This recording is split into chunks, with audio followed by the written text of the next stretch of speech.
Good morning, Linda. How are you doing? And of course, we have Ron. Dangerous Freedom is in here as Dangerous Deplorables. So we're good to see you here, Ron and Propis. Thank you. Uh, we've already achieved success this morning.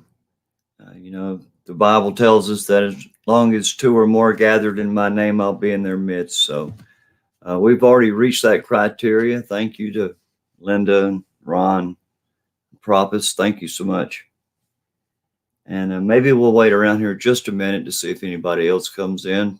And if not, I'll just go ahead and get started. As a matter of fact, there's no need to dilly-dally about it. So I'll go ahead and get started. And with a word of wisdom from our Father, I'm going to read Timothy 2:15. Study to show thyself approved unto God, a workman that needeth not be ashamed, rightly dividing the word of truth. And so that's what we try to do, is just rightly divide the word of truth. I want to thank y'all for being here. It's really a blessing. It really is. Before we get started, we need to sort of take a little recap real quick into what went down last week. So we're just going to hit some highlights there before we get into chapter 26. We have to remember Sarah, Abraham's wife. She died. And then Abraham sent his most trusted servant to go to the family of Abraham back to where he had came from to find a wife for Isaac, because he wasn't. God told him not to take a wife from Canaan, among the Canaanites. So he had to go back to Abraham's brothers and stuff, and he found Rebekah there. And of course, she came back and married Isaac. And then after Sarah died, Abraham took another wife, and she bore him children. But you have to remember, Isaac was the chosen one from seed of Sarah and Abraham. So he received everything when Abraham died, except for a few gifts that were left to the other kids by his other wife and concubines. Abraham died when he was 175 years old. And he was laid to rest in the same cave where his wife Sarah was laid, because he had purchased that. Remember, he had purchased that cave and the meadow in front of it for a possession, just for burying his family. And then we had Rebekah, who was the wife of Isaac. And she bore Esau and she bore Jacob, and they were twins. We have to remember that. And the Bible told us that they had conflict even during the time they were in the womb. They were not identical twins. Remember that. They were in two separate bags of water. But evidently the water broke at the same time, and they were fighting to get out. But of course, Esau won. Then we have to look back and see that Isaac's life, toward the end, he was blind, and his wife Rebekah tricked Isaac into giving Jacob the blessing that rightfully belonged to Esau, because Esau was the firstborn. Try to remember that Esau gave Jacob his birthright for a simple meal because he was hungry. So evidently his birthright didn't mean a whole lot to Esau, but it seems in later times that maybe he did care a little more than he let on to. So we'll get started with chapter 26, and we're pretty much up to date on Esau and Jacob. And there was a famine in the land, beside the first famine that was in the days of Abraham. Remember that?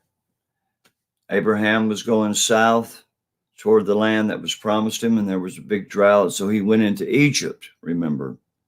And so when he went into Egypt, that was the only salvation he had as far as surviving. And so, but Isaac went unto Abimelech, the king of the Philistines, unto Gerar. Now you have to remember here, this Abimelech is not the same Abimelech that Abraham met and talked to. And remember, he told Abimelech that Sarah was his sister. That's where that all came to play. And the Lord appeared unto him and said, Go not down into Egypt. Dwell in the land which I shall tell thee of. Sojourn in this land. I will be with thee. I will bless thee. For unto thee and unto thy seed I will give all countries, and I will perform the oath which I swear unto Abraham, thy father. So you see here again, and God has been doing this since the very beginning. He's been making these promises to Abraham about his seed being like the sands on the seashore and the stars in the sky. They would be too many to count. So here again, through Isaac, he's doing the exact same thing.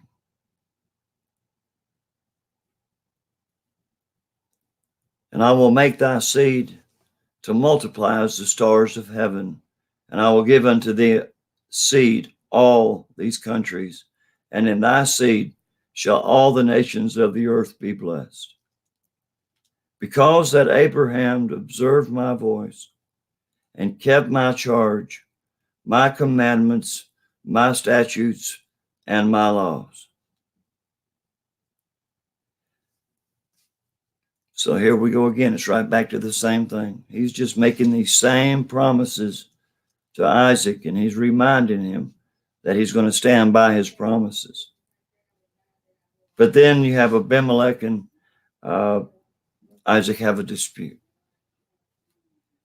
And when Isaac dwelt in Gerar, and the men of the place asked him of his wife, and he said, She is my sister, for he feared to say, She is my wife, lest, said he, the men of the plain should kill me for Rebekah, because she was fair to look upon. And there you go again, the same story that he was telling, Abraham was telling the Pharaoh. She's my sister, not my wife. And of course, plagues fell upon Pharaoh. And then it happened again, and now it's happening again. Now Isaac is calling Rebekah his sister. But it's a little different because Abraham actually was half brother and half sister with Sarah. They both had the same father. But here, this is different. They are related, but she is not his sister. And it came to pass when he had been there a long time that Abimelech, king of the Philistines, looked out at a window, and he saw, and behold, Isaac was sporting with Rebekah, his wife. I'm going to leave that sporting up to you of what they were doing. I don't think they were having intercourse out in public. I don't think that's what it means.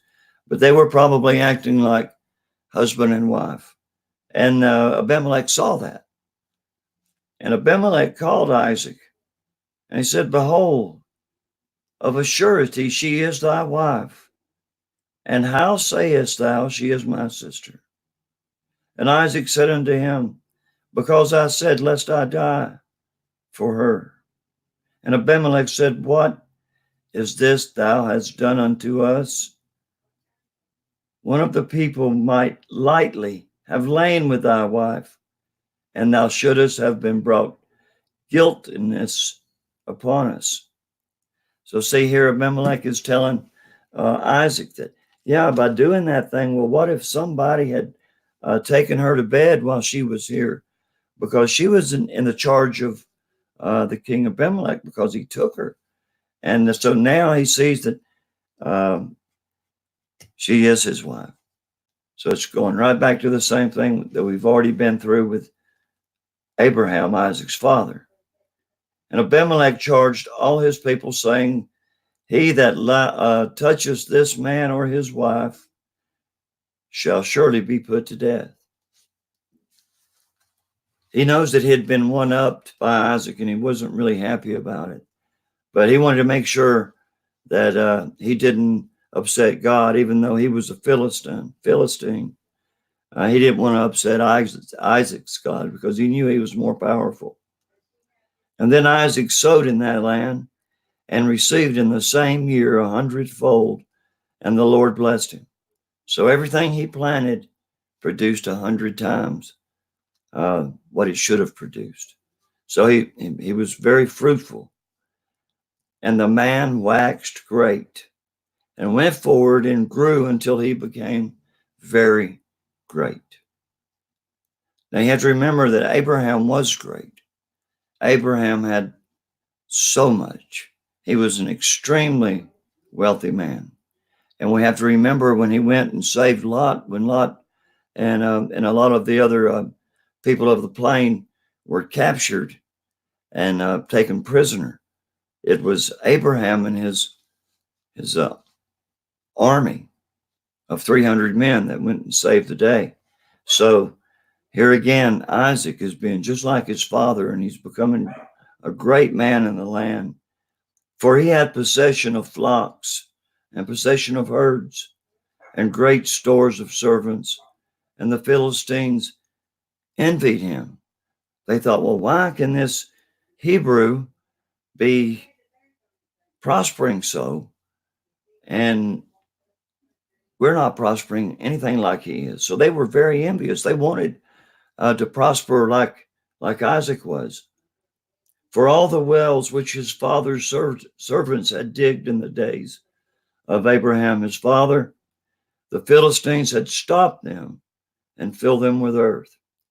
So you remember that Abraham had wells dug across the desert. One that we'll talk about here in a minute, and we've already heard about, was the well at Beersheba. So here's what these Philistines are doing: is coming behind Isaac, and he's filling in all these water wells.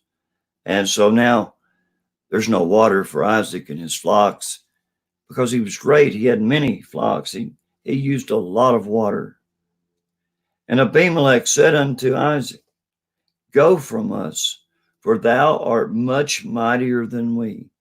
You see, Isaac had grown to the extent that he was more powerful than the king. He didn't just have flocks. Like it read there, he had many people under his charge, and he literally had an army. So he had everything going his way. He was a great man in the land. And Isaac departed hence, and he pitched his tent in the valley of Gerar and dwelt there. And Isaac digged again wells of water, which they had digged in the days of Abraham his father. For the Philistines had stopped them after the death of Abraham, and he called their names after the names by which his father had called them. So you see, now he's going back, and now he's unclogging these wells. He's digging them out again, trying to get them to bring water, because it's the same wells that his father had dug, and the Philistines had just filled them in. Like I say, so Isaac, here he is in the desert with all this stuff and all these people and all these animals, and there's no water. So Isaac's servants digged in the valley, and they found there a well of springing water. And the herdmen of Gerar did strive with Isaac's herdmen, saying, the water is ours. And he called the names of the well Esek, because they strove with him. So as soon as they unclog these wells and they redig them, and they have springing water, all of a sudden you have these herdmen that live in the plain of Gerar, and now they want the water. They say, no, this is our land. That's our well. That's our water. And they strove. which means they fought amongst themselves with Isaac and his men. And it says, and the herdmen of Gerar did strive with Isaac's herdmen, saying, the water is ours. And he called the name Esek. And they digged another well and strove for that also. And he called the name of it Shitnah. And he called the name of it Sitnah. And he removed from thence and digged another well. And for that they strove not. And he called the name of it Rehoboth. And he said, for now the Lord hath made room for us, and we shall be fruitful in the land. And he went up thence to Beersheba. So he dug 3 wells, and it took 3 wells before they finally quit filling the wells in after he redug them. So he kept going further and further away from Abimelech, but he had to keep going because the first place he went to wasn't far enough. He dug a well, they filled it in. So he moved on a little farther. They did the same thing again. So the next time he just kept moving, and this time he was far enough away from Abimelech to where he wasn't harassed and his wells weren't being filled back in. And the Lord appeared unto him in the same night and said, I am the God of Abraham, thy father. Fear not, for I am with thee, and I will bless thee and multiply thy seed for my servant Abraham's sake. And he built an altar there, and he called upon the name of the Lord, and pitched his tent there. And there Isaac's servants digged another well. So you see now he's occupying more and more land. He's still traveling, but he's occupying more and more land because remember, he was a great man. He had a whole lot. So they're digging all these wells and nobody's filling them in. So they're multiplying even more. And then get this, Abimelech. He went from Gerar and he took a couple of guys with him. It was Ahushta, one of his friends, and Pichol, the chief captain of the army. So Abimelech took 2 people with him to go see Isaac. So he traveled to see Isaac because Isaac had moved far away from him. And he said unto them, wherefore come ye to me, seeing that ye hate me, and have sent me away from you? He was too great. So yeah, Abimelech sent him away. And they said, we saw certainly that the Lord was with thee. And we said, let there be now an oath betwixt us, even betwixt us and thee, and let us make a covenant with thee, that thou wilt not do us no hurt, as we have not touched thee, and as we have done unto thee nothing but good, and have sent thee away in peace. Thou art now the blessed of the Lord. And he made a feast, and they did eat and drink, and they rose up betimes in the morning, and aware one to another, and Isaac sent them away, and they departed from him in peace. So here now you have Isaac just growing, just crazy. He's become such a powerful man in the land. So now you have the king and the captain of his army and another friend going to see him and saying, hey man, we've never hurt thee. We did send you away in peace. We didn't hurt nobody. We didn't take nothing away from you. So we just want to make sure that we're not going to have a problem down the road somewhere. And that's exactly what he's doing. He's covering his own rear because he knows that they're no match for Isaac.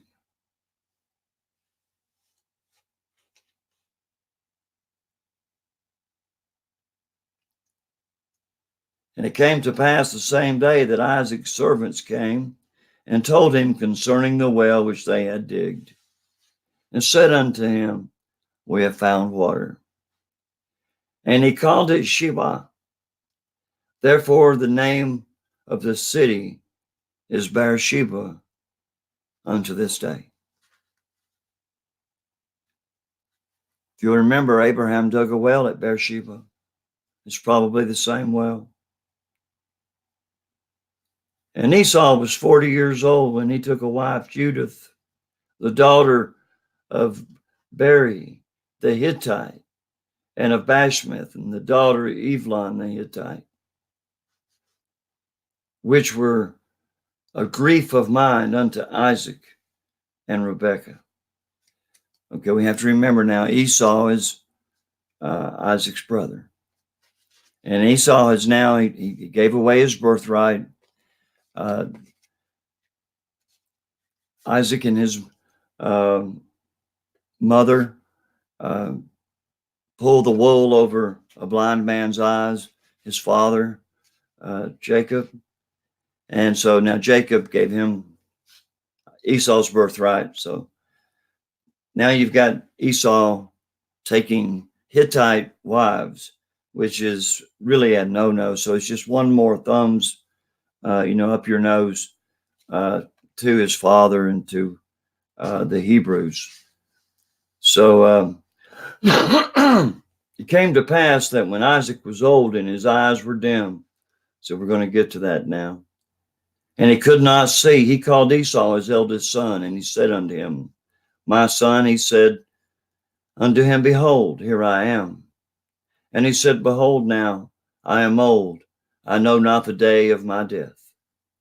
Now therefore take, I pray thee, thy weapons, thy quiver, and thy bow, and go out to the field, and take me some venison, and make me savory meat, such as I love, and bring it to me, that I may eat, that my soul may bless thee before I die. And Rebekah, remember Rebekah was Esau and Isaac's mother and the wife of Jacob. And Rebekah heard when Isaac spake unto Esau his son, and said, Esau went to the field to hunt for venison, and to bring it. And Rebekah spake unto Jacob her son, and saying, Behold, I heard thy father speak unto Esau thy brother, saying, Bring me venison, and make me savory meat, that I may eat, and bless thee before the Lord, before my death. Now therefore, my son, obey my voice according to that which I command thee. So now Rebekah's taken control of the situation. She's fixing to take advantage of a blind old man. So here's how she does it. She tells him, you do exactly what I tell you, and don't veer from it, because I command thee, she said. Go now to the flock and fetch me from thence 2 good kids of goat, and I will make them savory meat for thy father, such as he loveth. And thou shalt bring it to thy father, and he may eat, and that he may bless thee before his death. And Jacob said to Rebekah his mother, Behold, Esau is my brother, and he is a hairy man, and I am a smooth man. Esau was hairy when he came out of the womb. They said he was really hairy and had red hair all over his body. So Esau was hairy, and Isaac was smooth. My father peradventure will feel me, and I shall seem to him as a deceiver, and I shall bring a curse upon me and not a blessing. So now here, see, he's scared that, he's going to get caught. And if he gets caught, he's going to receive a curse and not a blessing at all. And his mother said unto him, Upon me be thy curse, my son, only obey my voice and go fetch me them. She's talking about the 2 goats. And he went and he fetched and brought them to his mother, and his mother made savory meat, such as his father loved. And Rebekah took goodly raiment of her eldest son Esau, which were with her in the house, but put them on Jacob, her youngest son. So see, now she's took Esau's clothes, and these clothes smell just like Esau because they're his clothes and they were in his mother's house. So she put them on on her youngest son. So here Jacob is now wearing Esau's clothes, and here's what Rebekah does. And Rebekah took, we get past that, and she put the skins of the kids of the goat upon his hands and upon the smooth of his neck. And she gave the savory meat and the bread which she had prepared into the hand of her son Jacob. And he came unto his father and said, My father. He said, Here am I, who art thou, my son? And Jacob said unto his father, I am Esau, thy firstborn, and I have done according as thou hast badest me. Arise, I pray thee, sit and eat my venison, that thy soul may bless me. And Isaac said unto his son, How is it that thou hast found it so quickly, my son? And he said, Because the Lord thy God brought it to me. Okay, see, now he's going to lie to his father even more. Not only is he impersonating Esau, he's trying to pass goat off his venison, and he's trying to pass goat skin, or with the hair attached, off his Esau's hands and the back of his neck. So you see, he's trying to, and now he says, "Well, how did you get the deer so quickly? You know, how did you get the venison and you know, bring it back and dress it and do all this stuff?" And he says, "Because the Lord gave it to me." So there he lied again, because it wasn't even venison; it was goat meat. He just simply went out to the flock, grabbed a couple of them, and that was the end of it. His mother took over from there. And Isaac said unto Jacob, Come near, I pray. Come near, I pray thee, that I may feel thee, my son, whether thou be my very son Esau or not. You see, he wasn't too sure that this was Esau. He thought that somebody was trying to snooker him, and they did.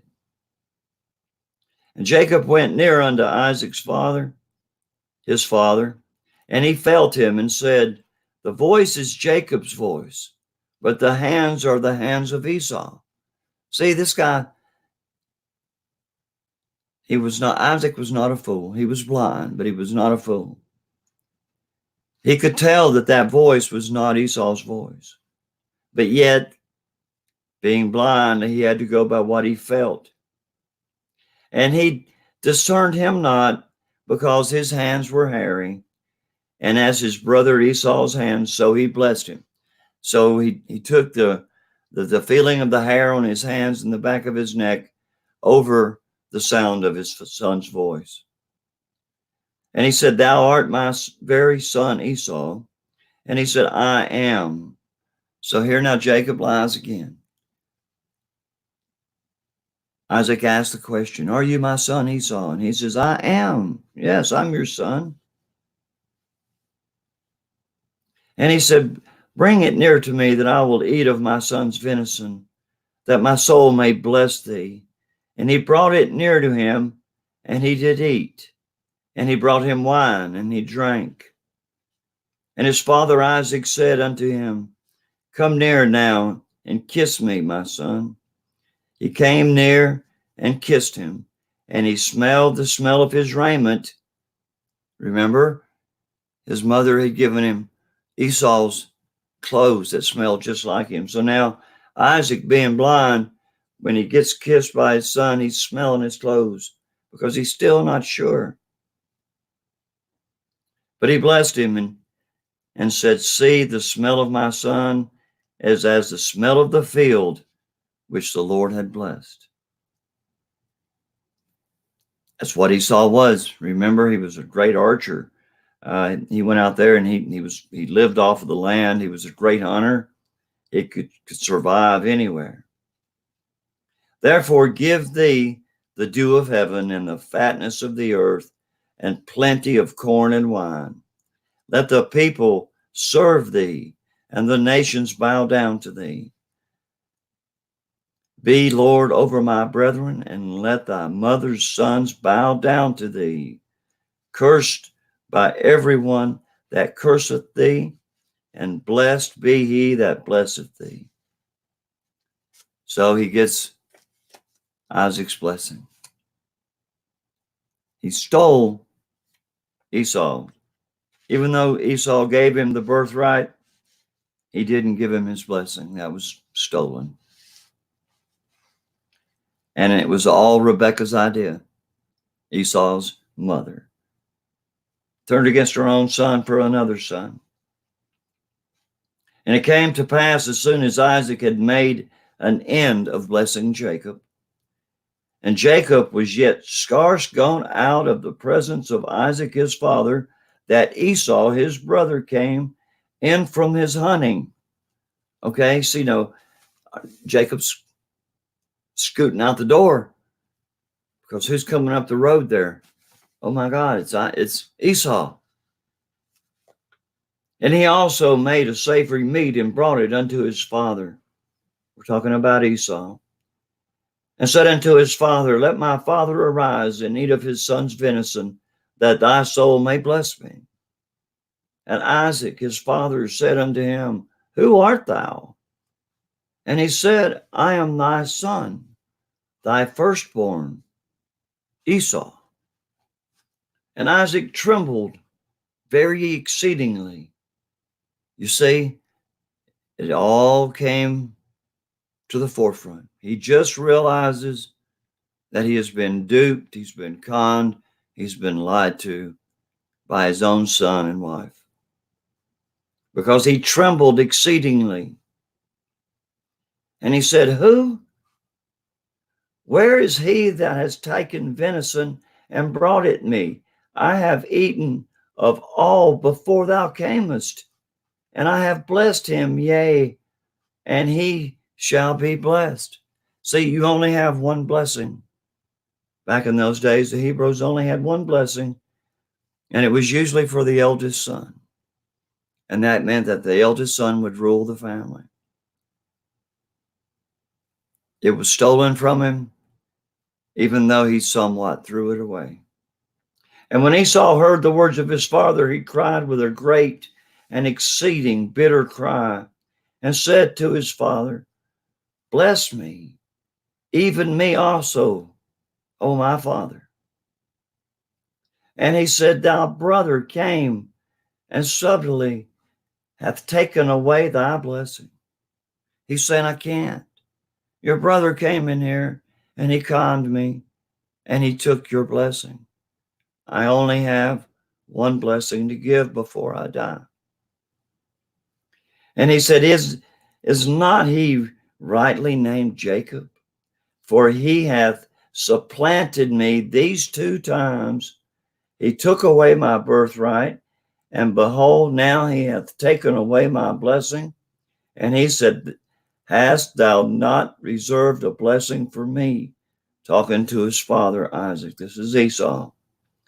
And Isaac answered and said unto Esau, behold, I have made them thy Lord, and all his brethren I have given to him for servants, and with corn and wine I have sustained him.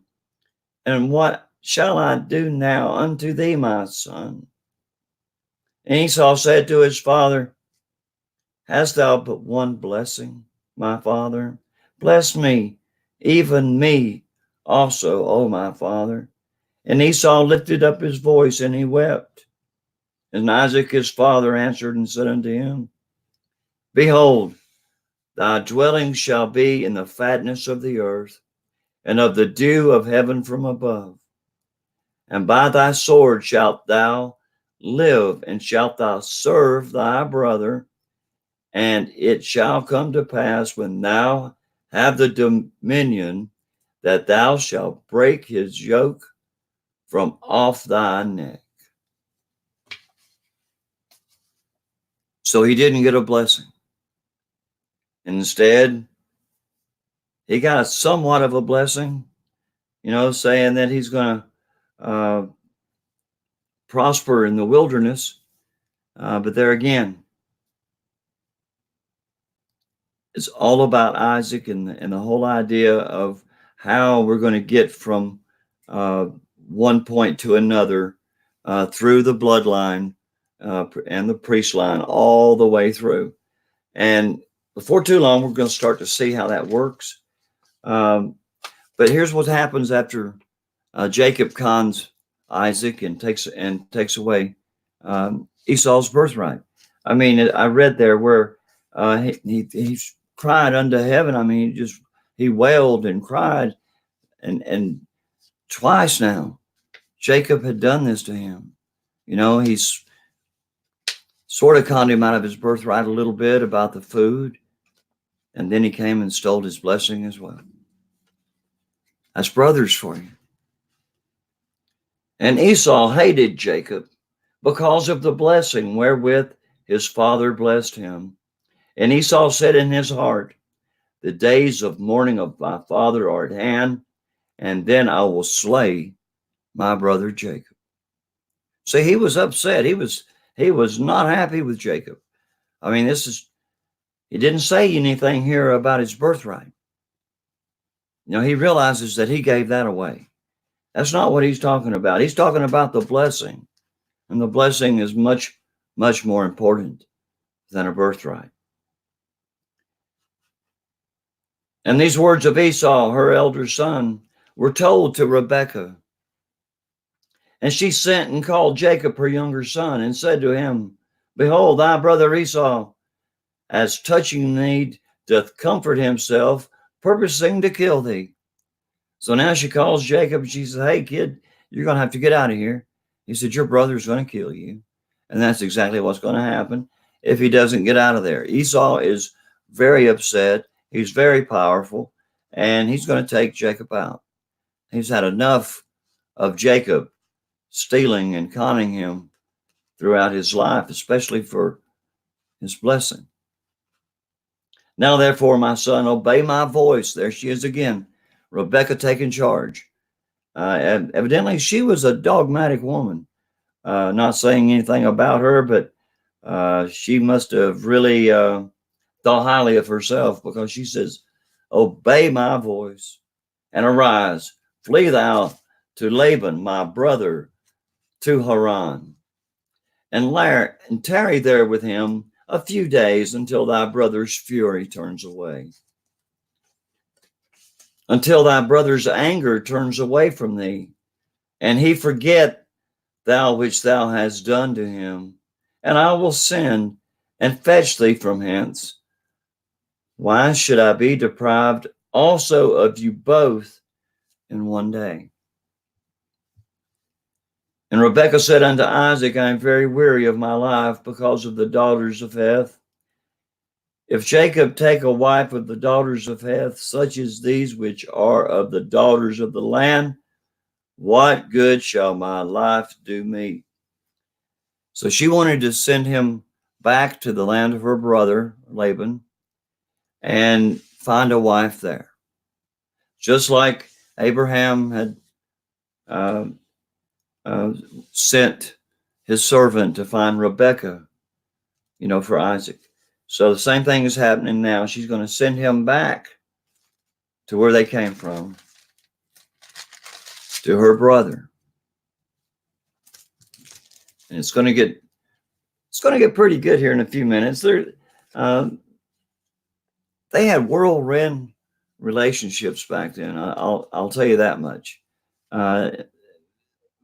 Once they knew who they were fixing to get married to, there wasn't no holding back. They just went right ahead and consummated the marriage and got started raising kids. And Isaac called Jacob and blessed him and charged him and said unto him, thou shalt not take a wife of the daughters of Canaan. Arise, go to Pandan Aram, and to the house of Bethuel, thy mother's father, and take thee a wife from thence of the daughters of Laban, thy mother's brother.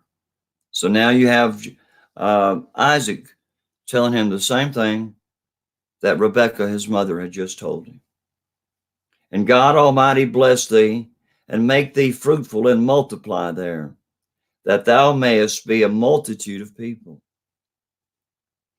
And give thee the blessing of Abraham, to thee, to thy seed, with thee, that thou mayest inherit the land wherein thou art a stranger, which God gave unto Abraham. And Isaac sent away Jacob, and he went to Padan Aram, unto Laban, the son of Bethuel, the Syrian, and the brother of Rebekah, Jacob and Esau's mother. So when Esau saw that Isaac had blessed Jacob and sent him away to Padan Aram to take him a wife from thence, and as he blessed him, he gave him a charge, saying, Thou shalt not take a wife from the daughters of Canaan. So there again, it's just reiterating. We do not want to take wives of Canaan, but Esau had already done that. And he was just making sure that Jacob understood where his wives were to come from. And that Jacob obeyed his father and his mother, and he was gone to Padan Aram.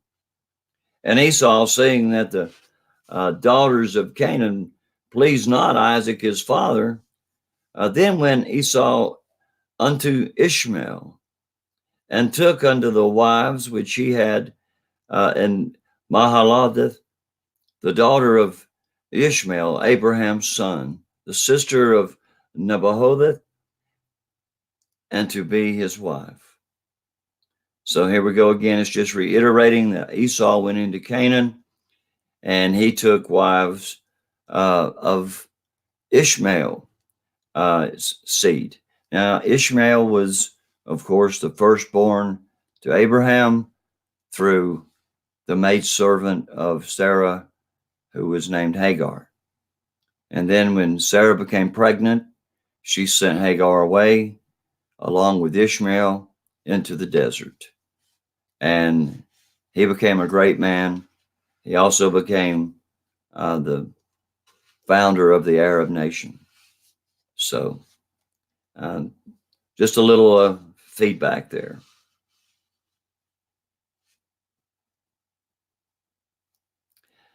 And Jacob went from Beersheba and went toward Haran. And he lighted upon a certain place, and he tarried there all night.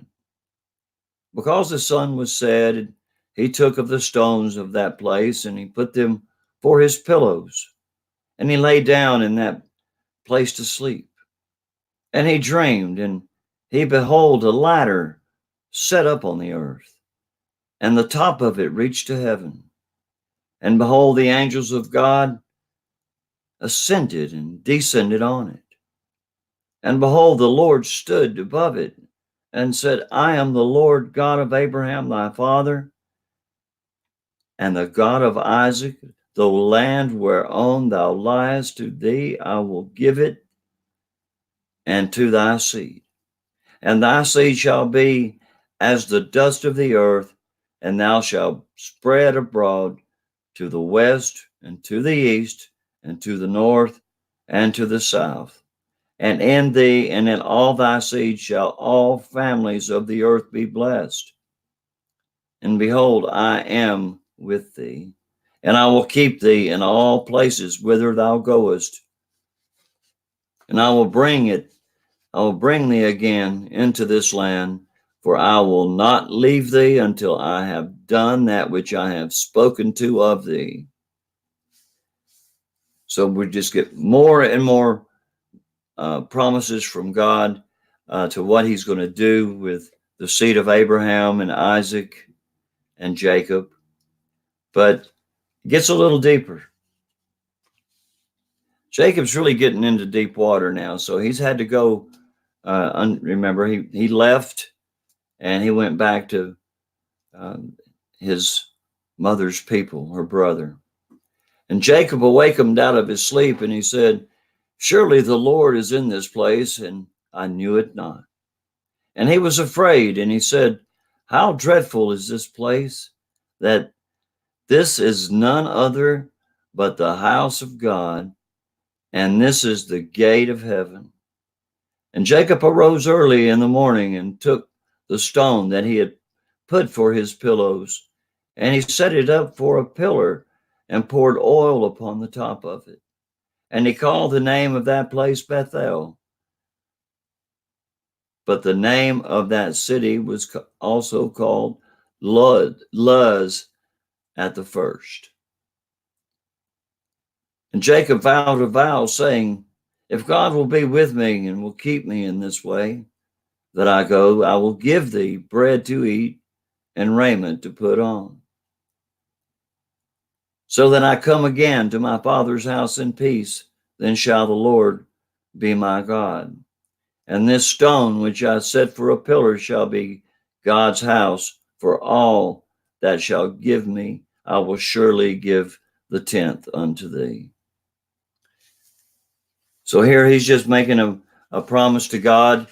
He saw the angels coming up and down from heaven in his vision, his dream, whichever you want to call it. But this made a huge impact on him, and he took the pillows, the stones that he had used for pillows. He took them and he made an altar there out of it, and there he was blessed by God. But then he had to continue on into his journey because he was on the trip from his mother to her brother when he had this dream vision.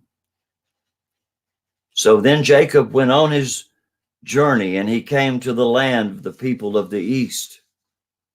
And he looked, and behold, a well in the field, and lo, there were 3 flocks of sheep lying by it. For out of that well they watered the flocks, and a great stone was upon the well's mouth. And thither were all the flocks gathered, and they rolled the stone away from the well's mouth, and watered the sheep, and put the stone again upon the well's mouth in his place. And Jacob said unto them, my brethren, whence be ye? And they said, of Haran are we. And he said unto them, know ye Laban the son of Nahor? And they said, we know him. And he said unto them, is he well? And they said, he is well. And behold, Rachel his daughter cometh with the sheep. And he says, lo, it is yet high day, neither is it time that the cattle should be gathered together.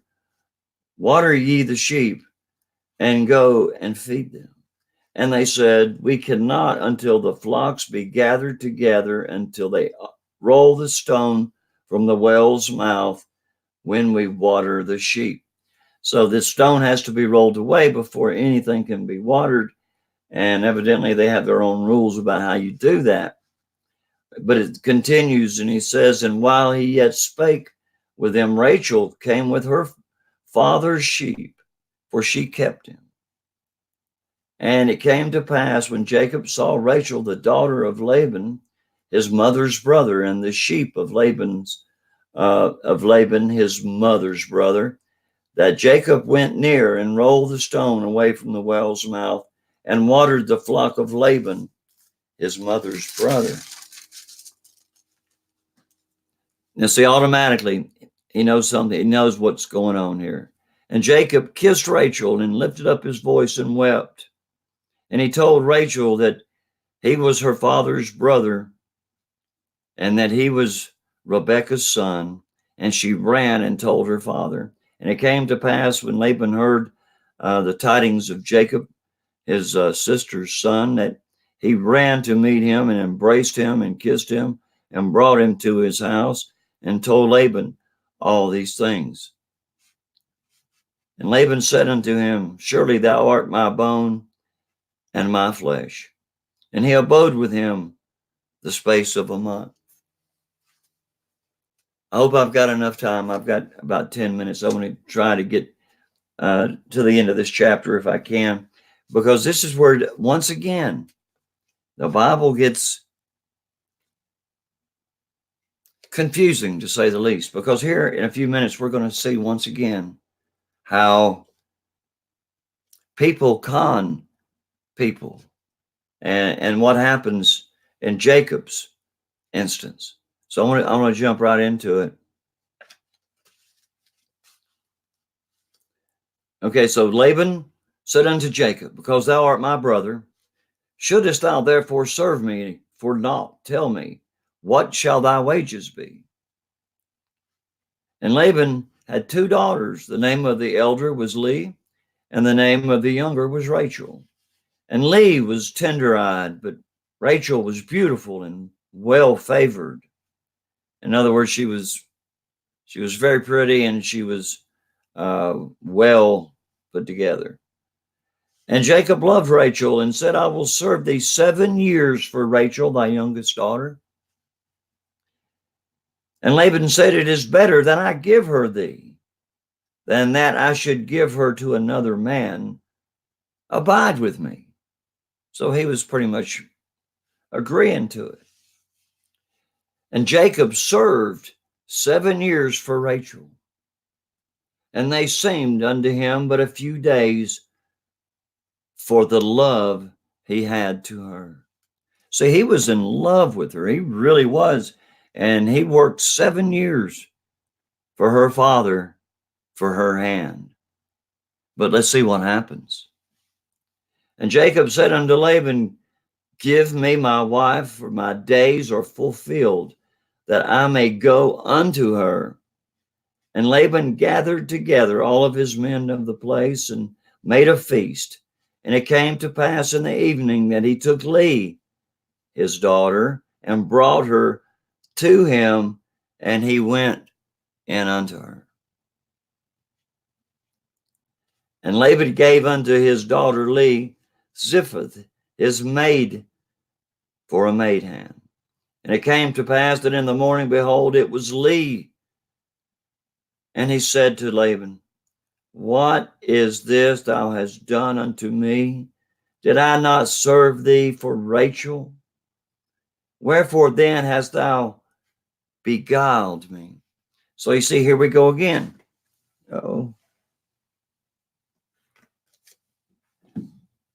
He's getting double crossed. He worked 7 years for Rachel. And not once did he ever say or make the comment that Leah had to marry first. Well, I've always known from the Bible that the male's usually the oldest one, gets the blessings, and they usually marry first. But in this case, it's a little different. Evidently, at this feast, I can only think back to Lot and to Noah, and how alcohol played into a lot of things that happened in the Bible. Without alcohol, we wouldn't have Ham having incest with his mother. So, and the same thing, alcohol's involved with Lot and his daughters. So you see, here we go again. So now he's probably had a little bit to drink, and he goes in there. I'm sure it's dark. She's probably got veils and all kind of crazy stuff. I don't know. But anyway, he doesn't realize until the next morning that he has just consummated marriage with Leah.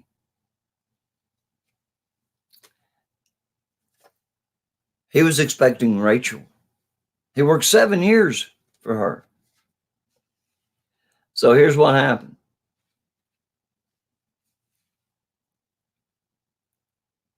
And Laban said, it must not be done in our country to give the younger before the firstborn. So you see, nobody bothered to tell Jacob. He was from another land. He had been under different rules and regulations. And now here he is in a different part of the world, pretty much. And nobody offered to tell him that.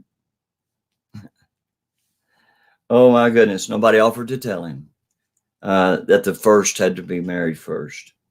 So he said this to him. He says, fulfill her week, and we will give thee this also for the service which thou shalt serve with me yet 7 other years. So now he's saying, okay, After every wedding or consummation of a wedding, like he had with Lee, uh, there's a week that you have to spend just with your wife. So he had to give her that week. But if he gave her that week and finish the consummation of the marriage at the time, then it would be okay to work another 7 years, because now Rachel can get married, but he's going to have to work 7 years.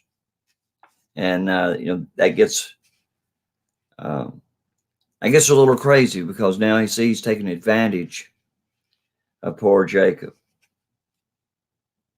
And Jacob did so and fulfilled her week. And he gave him Rachel, his daughter, to wife also. And Laban gave Rachel, his daughter, Bilhah, as his handmaiden, to be her maid. And he went in also unto Rachel, and he loved also Rachel more than Leah, and served with him yet 7 another years. So he stayed another 7 years, doing nothing but working for his mother's brother, Laban. And when the Lord saw that Leah was hated, he opened her womb, but Rachel was barren. And Leah conceived and bare a son, and she called his name Reuben. For she said, surely the Lamb hath looked upon my affliction. Now, therefore, my husband will love me. See, she knew that Jacob had a special place for Rachel, and that she was on the back burner. And now that she had conceived, she thinks, well, now he'll love me like he loves Rachel. So this is also a love story. And she conceived again, and she bare a son. And because the Lord had heard her, that I was hated, he hath therefore given me this son also. And she called his name Simeon. And she conceived again, and she bare a son, and said, now this time will my husband be joined unto me, because I have bore him 3 sons. Therefore was his name called Levi. Do any of these names start to ring a bell? It's starting to sound like the 12 tribes of Israel.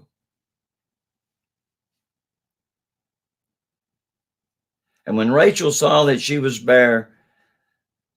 bare Jacob no children, Rachel envied her sister and said unto Jacob, give me children, or else I die. And Jacob's anger was kindred against Rachel, and he said, am I in God's stead, who hath withheld from thee the fruit of thy womb? See, he got mad at her. He says, wait a minute. Why are you accusing me of not giving you a child when you're not a worthy receptacle? Evidently, you're barren. It's your fault. It's not mine. And he got angry about that, and he pretty much told her off. And she said, behold, my maid Bilhah, go in unto her. Oh, does this sound familiar? Go in unto her, and she shall bear upon my knees, that I may also have children by her. You see, they're really good back then at giving maidservants to have children because they're barren. And it always turns out that they get pregnant in the end. But in the meantime, now you're having other children born, not just to Lee. Now you're having children are going to be born unto some maidservants, and as well as Rebekah in the end.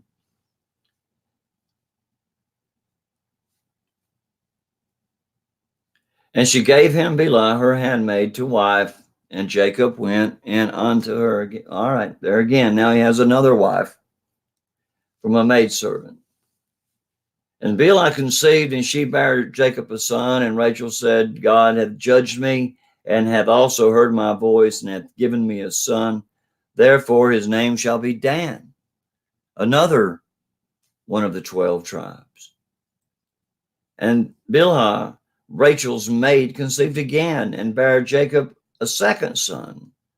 And Rachel said, with great wrestlings I have wrestled with my sister, and I have prevailed. And she called his name Naphtali. And when Leah saw that she had left bearing, she took Zilpah and her maid and gave her to Jacob to wife. And Zilpah, Leah's maid, bare Jacob a son. So you see, now when Leah got to the age where she couldn't bear children, she gives Jacob her handmaiden. It gets a little complicated. I'm not wanting to do begats and stuff like this, but I have to go through this because to tell the story that these women back in those days freely gave their husbands more than one wife, and they were all for it if it was going to give him heirs.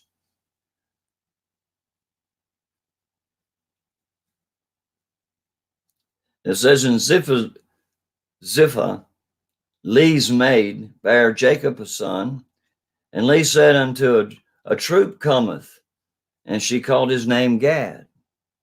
And she was right. There is a troop cometh. And that's what was happening. Their kids were popping out everywhere. And Zilpah, Leah's maid, bare Jacob a second son. And Leah said, happy am I, for the daughters will call me blessed. And she called his name Asher. And Reuben went into the days of the wheat harvest and found mandrakes in the field and brought them unto his mother Leah. And then Rachel said unto Leah, give me, pray thee, of thy son's mandrakes. Now, a mandrake is a fruit, maybe about the size of a small apple. And in this day and time, it was known as the best aphrodisiac that you can find. So that's what mandrakes were, and that's what they were used for. I guess sometimes they needed to get in the mood. But they were aphrodisiacs in those days, and they were very expensive. And she said unto her, is it a small matter that thou hast taken my husband? And wouldest thou take away my son's mandrakes also? And Rachel said, therefore he shall lie with thee tonight for thy son's mandrakes. So here again, she wants the mandrakes from her sister that her son had given her. But she wants to make sure, but in order to get those mandrakes, Rachel has to make sure that Jacob once again sleeps with Leah. And Jacob came out of the field in the evening, and Leah went out to meet him. See, they already had it worked out, these women did, that he was going to sleep with Leah that night. And he said, thou must come in unto me, for I surely have hired thee with my son's mandrakes. And he lay with her that night. See, she told him, she says, hey, I gave my son's mandrakes to Rachel, so she let me have you tonight as payment. And God hearkened unto Leah, and she conceived again. Can you believe that? And bare Jacob a fifth son. And Leah said, God hath given me my hire, because I have given my maiden to my husband. And she called his name Issachar. And Leah conceived again and bare Jacob a sixth son. And Leah said, God hath endued me with the good drowsy now with my husband's dwell with me, because I have borne him 6 sons. And he called his name Zebulun, yet another of the 12 tribes. And after she bore a daughter, and her name was Diana. But then guess who gets pregnant? And God remembered Rachel, and hearkened to her, and opened her womb. And she conceived, and she bare a son, and said, God hath taken away my reproach. And she called his name Joseph, and the Lord shall add to me another son.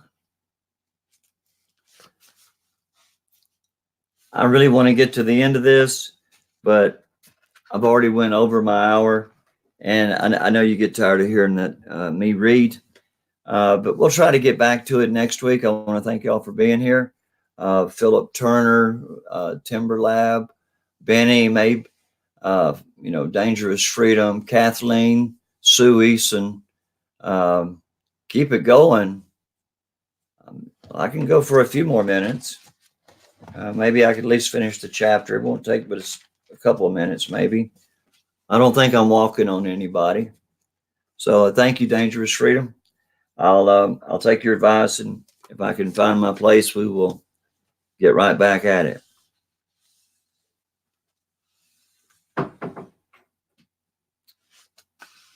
And it came to pass when Rachel had borne Joseph that Jacob said unto Laban, Send me away that I may go unto mine own place and to my country.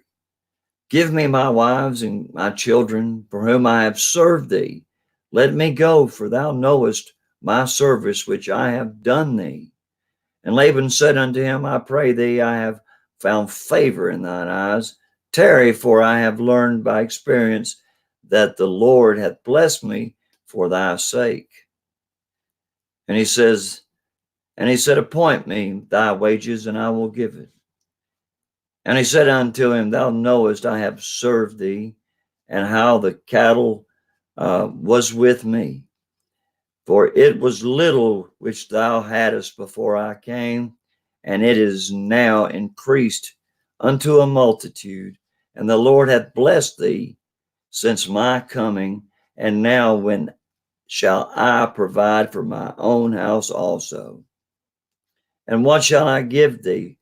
And Jacob said, Thou shalt not give me anything. If thou wilt do this for me, I will again feed and keep thy flocks. I will pass through all of thy flock today, removing hence all of the speckled and spotted cattle, and all of the brown cattle among the sheep, and the spotted and the speckled among the goats, and of which shall be my hire. So now, when he first got there, he's telling Laban, he said, when I came here, he says, you had a few sheep. He says, since I came here, he said, your sheep have multiplied. You have thousands and thousands of sheep and cattle and asses and camels. You've become a great man since I've been here. And so he says, all right, what do I get? He's going to work another 6 years. Now, he's already served 7 years for Lee, and he's also served 7 years for Rachel. Well, now he's going to serve 6 more years for these cattle and this livestock. So here's what he's doing. He's taking the brown, the striped, the blotched, anything that's not perfectly clean and white, anything that's blotchy or brown. Okay, so but you got to realize, and I didn't realize it either until I researched it, but if you breed the spotted and the striped, if you keep breeding them, eventually you'll get a solid color. And that's what Jacob knew. See, because he had been working the flocks, that's what he had done for 14 years. And so he knows, these produce these and these and these. He knows the genealogy of these goats. And he knows, well, we started off over here with, some spotted goats and some striped goats. And now over here, we've got solid color goats. And that's what they wanted. They preferred solid white. So anyway, that was the whole deal there. So Jacob knew what he was doing, because there was going to be a lot more blemished animals than there were going to be clean animals.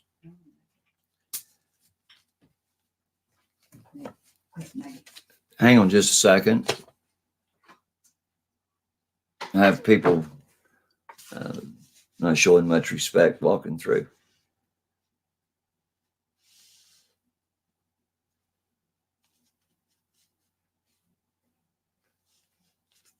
I'm trying to find out exactly where I was.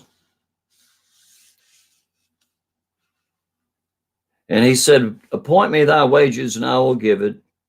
And he said unto him, thou knowest I have served thee, and how thy cattle. Okay, I've done that.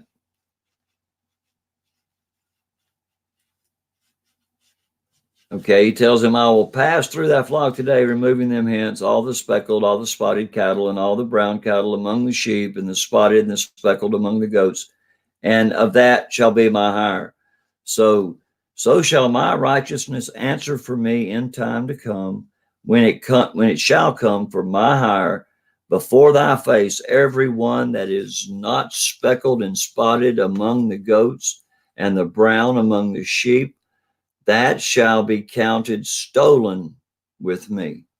So if he takes anything that's not blemished, if he takes anything that appears to be pure, uh, of breed and not with no blemish or spot, well, then Laban, of course, wants those. And that's what he's saying. He said, so if I have any of them, consider them stolen, because they're not supposed to be mine. And Laban said, behold, I would it might be according to thy word, and be removed that day the he goats that were ring streaked and spotted. And he removed that day the he goats that were ring streaked and spotted, and all the she goats that were speckled and spotted, and every one that had some white in it, and all the brown among the sheep, gave them into the hand of his sons. And he set 3 days' journey betwixt himself and Jacob fed the rest of Laban's flocks. All right, so you didn't waste any time separating these animals. Jacob was ready to get them because he was paying for them. He was ready to get them, and he knew what he was going to do with them. And Jacob took him rods of green poplar, of hazel and chestnut tree, and piled white strakes in them, and made the white appear which was in the rods. And he set the rods which he had piled before the flocks in the gutters of the watering troughs. And when the flocks came to drink, that they should conceive while they came to drink. What it boils down to is when they came to drink, they had to put their heads through these rods made of poplar and a couple, whatever other kind of wood that was, hazelnut, chestnut tree. He'd put these rods up and down, and they'd stick their heads through, and that way they were, until he released them, they were pretty much trapped. And then, of course, the billy, if it was goats, or the ram if it was sheep, or the bull if it was cattle, whatever it was, they would come in there and they would procreate right there at the water trough because they were pretty much held hostage. That's just the way they did it back then.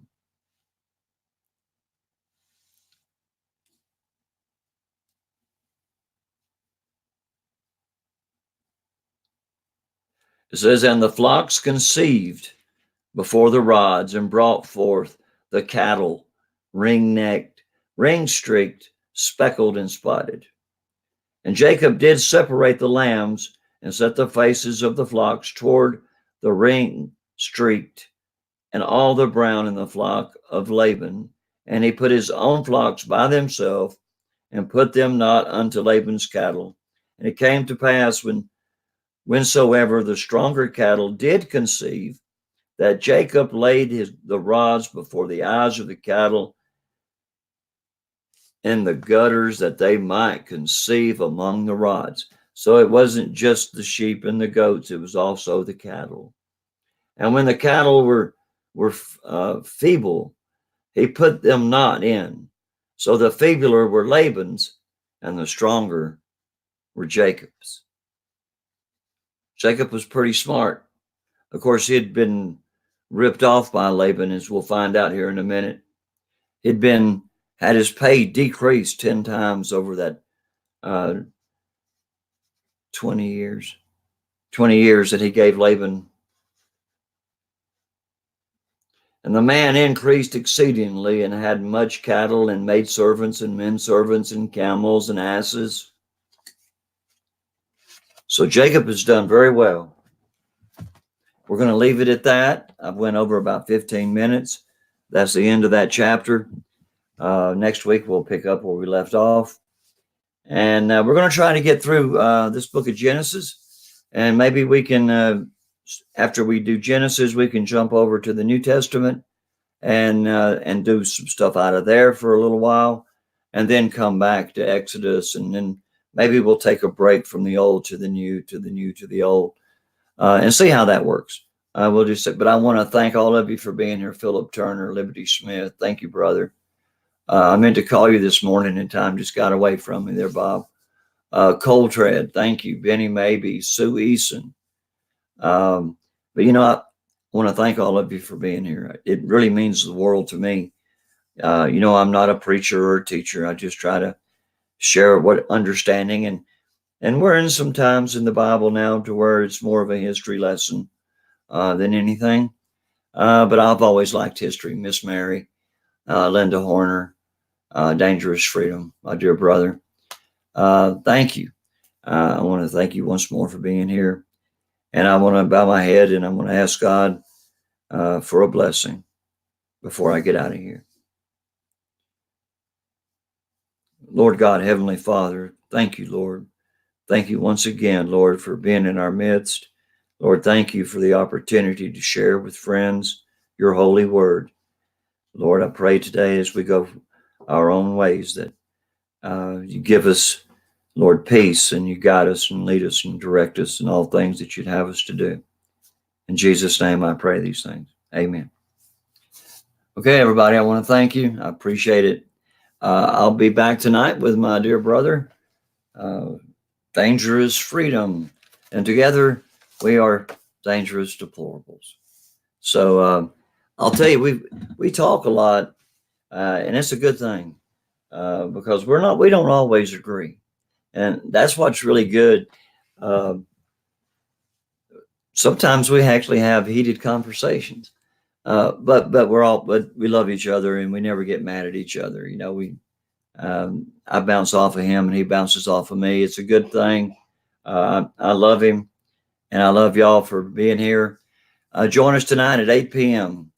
For Dangerous Deplorables on this channel right here, Deplorable Bobby. We do have a second channel. And we're growing slowly. We're on our way to the 100 somewhere. We get to 100, we're going to start simulcasting, or at least posting everything we do here over there.